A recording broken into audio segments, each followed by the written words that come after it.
বরিশাল নগরীকে আধুনিক ও বাসযোগ্য নগরী হিসেবে গড়ে তোলার লক্ষ্যে মে ও জুন মাসকে পরিচ্ছন্নতার মাস হিসেবে ঘোষণা করার কথা বলেছেন সিটি কর্পোরেশন কর্তৃপক্ষ। সকালে নগরীর নথুল্লাবাদ সংলগ্ন জিয়া সড়ক এলাকায় খাল পরিষ্কারের মাধ্যমে এই কর্মসূচির উদ্বোধন করেন সিটি কর্পোরেশনের প্রশাসক বিলকিস আক্তার জাহান শিরিন।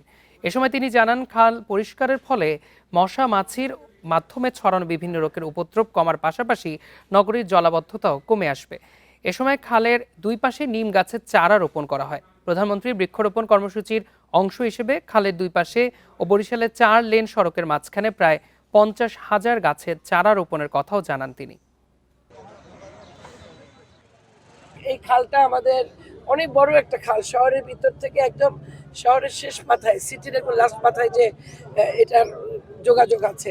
সুতরাং এই জায়গাটা থেকে যদি আমরা পরিষ্কার করে রাখতে পারি তাহলে শহরের একটা বড় অংশ খাল বা ড্রেনগুলো পরিষ্কার হয়ে যাবে।